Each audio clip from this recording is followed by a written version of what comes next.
یا دو حرف جس حروف اکٹھے ہوں جی اور ان کا ماقبل متحرک یا حرف مدہ ہو تو وہ نہیں لگے گا؟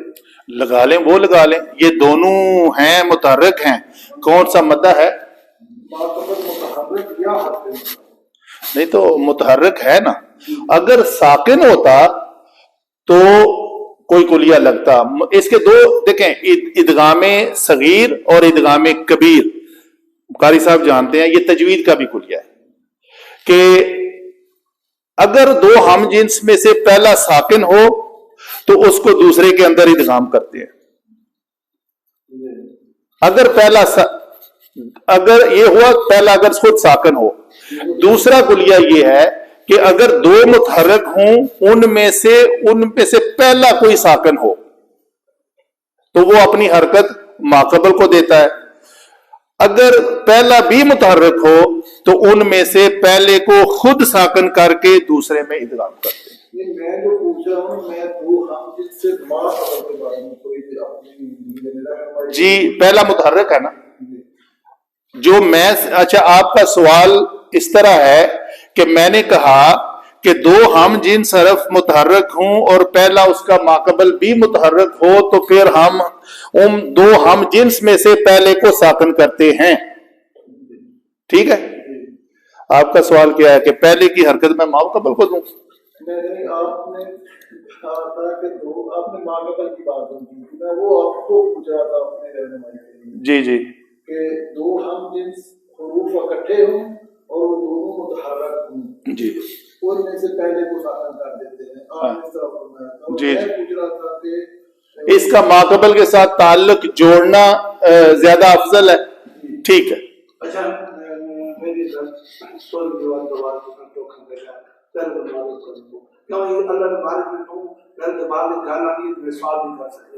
یہ الہ یعنی الف اپنے کو کیا نام ہے تیجی ترجمہ سمجھاتے ہیں ورفا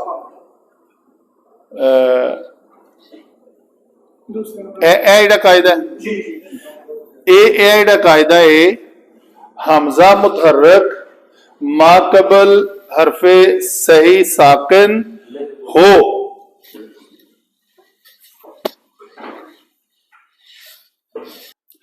جی۔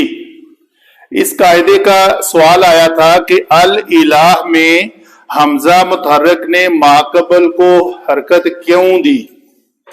منہاج الصرف صفحہ نمبر 175 محموز کا بیان قاعدہ نمبر 4، اگر حمزہ متحرک ہو اور اس کا ماقبل مد زائدہ نون انفعال اور یائے تصغیر کے علاوہ کوئی اور ساکن ہو تو حمزہ کی حرکت نقل کر کے ماقبل کو دیتے ہیں اور حمزہ کو حذف کر دیتے ہیں۔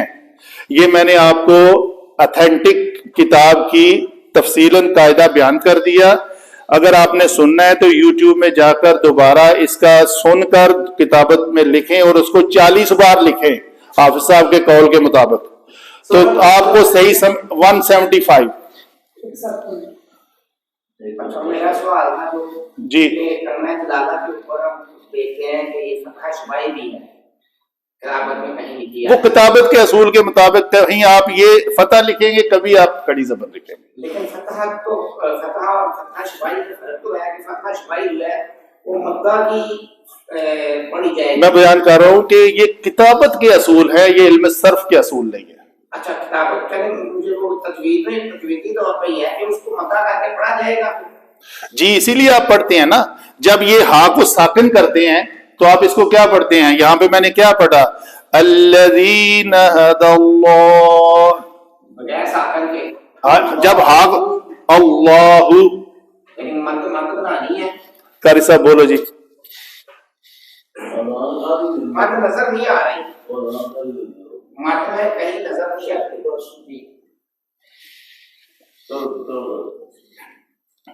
لفظ اللہ جب اس کو آگے پڑھیں گے تو نام کا تو جیسے ہم نے چھوٹا بھی کیا، اس کو بڑی زبر بھی پڑھی ہے کہ اس میں اللہ کے نام کا قاعدہ بھی میں نے بیان کیا نبی صاحب نے، اس سے پہلے زبر ہو یا پیش ہو تو موٹا پڑھا جاتا ہے، پھر اس کے ساتھ اللہم کے نام کو بھی موٹا پڑھنا ہے۔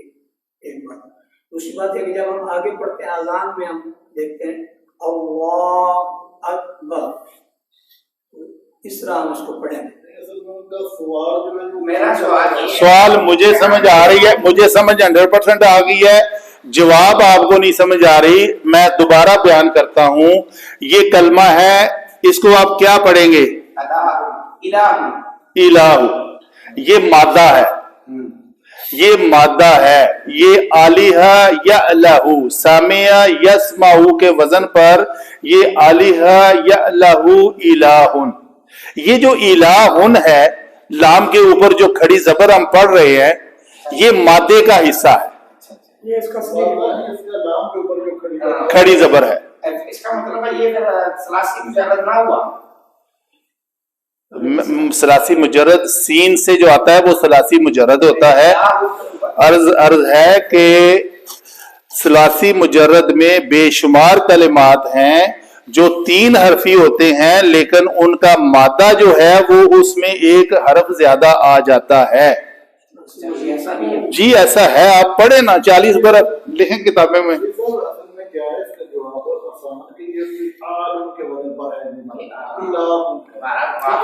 مستر کے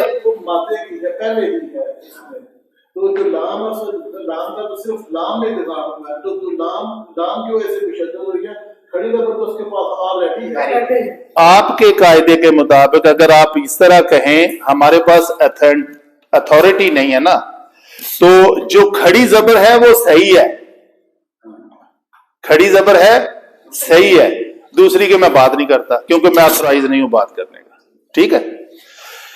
واو نافیہ ہوا، سوری استنافیہ ہے، ما نافیہ ہے، ٹھیک ہے۔ کانا فعل ناقص، کوانا سے واو زبر جو ہے کی وجہ سے کاف کے اوپر فتح کی وجہ سے الف سے بدلی، کانا بن گیا۔ اللہ اس میں جلالہ پھر وہی کو آئے۔ لیودیہ، دود یا عین مادہ سے باب افعال، افعل یفعل افعالا کے وزن پر ادیع یدیع، ٹھیک ہے جی۔ یہ میں لکھ دیتا ہوں آپ کو، یہ آپ محنت کریں، تھوڑی پریکٹس کریں، الفاظ کا آپ کو پتا چلے۔ تو یفعل کے وزن پر دود،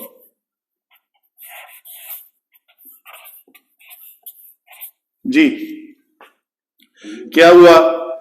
یا حرف علت متحرک ہے، ماقبل حرف صحیح ساکن ہے، تو یہ اپنی حرکت ماقبل کو دے گی، تو یہاں پہ یہ کسرہ آ گئی عین کے نیچے، یہ ختم ہو گیا، آگے یا ساکن ہے۔ ابھی مطابقت کے قاعدے کے مطابق مکسور کی ڈیمانڈ ہے، اس کے بعد یا ہو تو یا ہے، ہم اس کو تبدیل نہیں کریں گے۔ اگر واو ہوتی یا سے بدلتے، اگر یہ زبر ہوتی تو یا کو الف سے بدل دے، اگر پیش ہوتی تو یا کو واو سے بدل دے۔ تو لیودیع، یہ لام کے بعد ایک ان مضمرہ ہے جس نے اس کو یودیع کیا ہوا ہے، اس ان نے۔ اس لام کو کہتے ہیں لام حرف جر ہے، یہ اصل میں جر ہے لیکن اس کو لام جہود بھی کہتے ہیں۔ لام جہود وہ ہے جو فعل سے پہلے آ کر مستقبل میں نفی کی تاکید پیدا کرتا ہے۔ ایک ہے لن، لن فعل مضارع پر داخل ہو کر مستقبل میں نفی کی تاکید پیدا کرتا ہے۔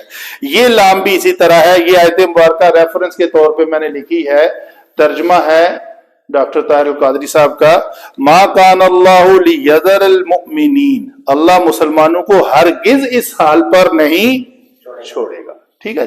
تو یہاں پہ بھی اس کا ترجمہ جو ہے، اللہ کی ہرگز یہ شان نہیں۔ تو واپس آتے ہیں، لیودیع کو ہم نے بنانا ہے، یہ لام ہم نے کہا جارا ہے، اس کے بیچ ایک ان مضمرہ یہاں پہ لکھنا پڑے گا، ان مضمرہ چھپا ہوا ہوتا ہے۔ تو اس ان نے، ان لن کئی اذن حتی، بولو لام کئی، یہ رٹا لگانا پڑے گا، باؤ تاؤ کافو لامو باؤ منزو مد خلا، ہاں جی۔ اور نواسب المضارع کون سے ہیں؟